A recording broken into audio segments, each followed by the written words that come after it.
Okay, so activity number 3. One card is drawn from a well-shuffled deck of 52 cards.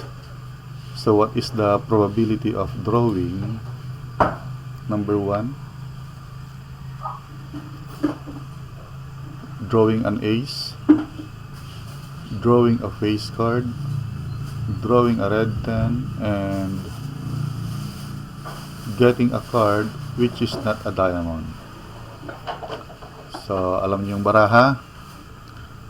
So yung baraha ay mayroong 52 cards.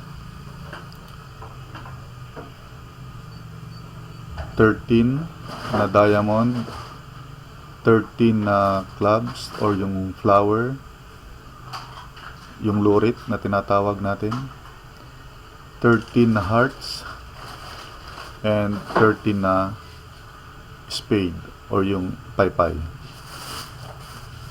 So yung ace, that is yung alas, and walang number 1 dito, kundi yung number 1 dito ay yung alas. Palaki natin ng konti. Okay. So meron tayong alas, ace of diamond. So 2, 3, 4, 5, 6, 7, 8, 9, 10. So nandito. And Jack, Queen, at King. Okay, so ito yung mga faces naman. Ha? Okay. So, answer the 4 probability questions, and after 5 minutes, or pagtapos na kayo, pwede na natin sagutan yan maya-maya.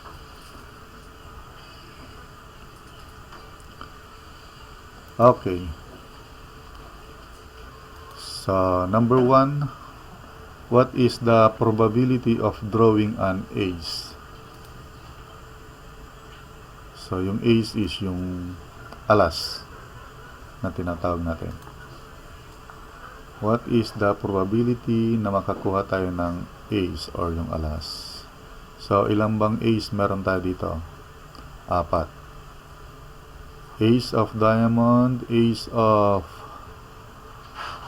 clubs, 8 of his heart, and 8 ace of spade.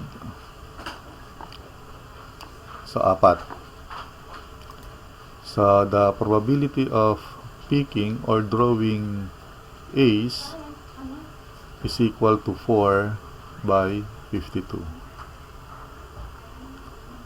So, pwede natin i-reduce ito sa lowest term. So, 52 kasi 50 yung total number ng cards natin. So, 52. So, pwede natin i-reduce to divided by, saan natin pwede i-divide? Divided by 4 divided by 4. So, we have 1/13. Okay, so this is our final answer. So the probability of drawing ace is 1/13 or 1 by 13. Okay, so number 2, what is the probability of drawing a face card? So yung face card, ito yung Jack, Queen, at King. So, meron tayong 3 dito, diamond, 3 sa clubs, 3 sa hearts, at 3 sa spade. So, 3, 3,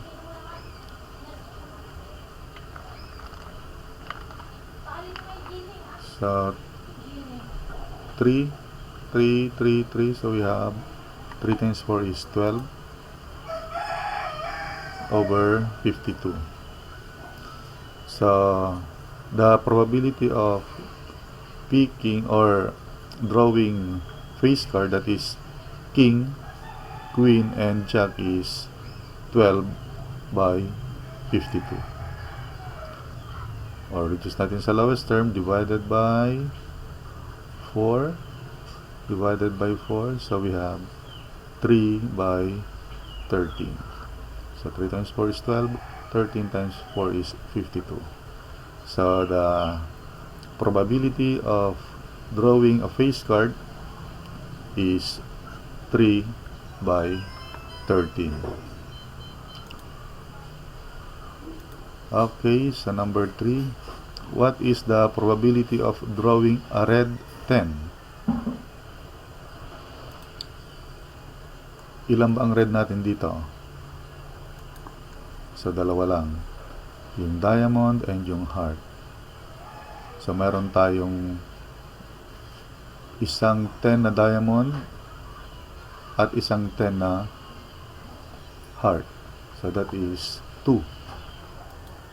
So, meron tayong 2 by 52 for the probability of picking or drawing red 10. So, pwede natin itong reduce sa lowest term. Divided by 2. Divided by 2. So, that is 1 by 26. So, this is our final answer. Okay, last one. What is the probability of getting a card which is not a diamond? So, hindi diamond ang makukuha. Okay, so ang diamond natin ay 13. So, not a diamond. Hindi daw diamond. So, pwede natin kunin ay si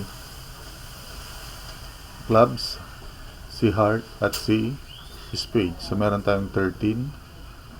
13 din dito, at 13 dyan.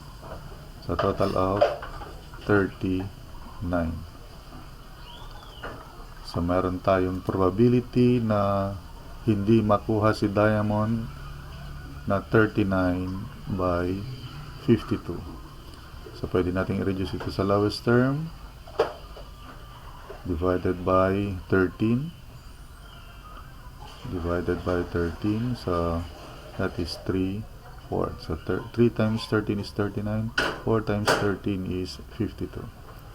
So, the probability of not drawing a diamond is 3, 4. Okay? So, that's end.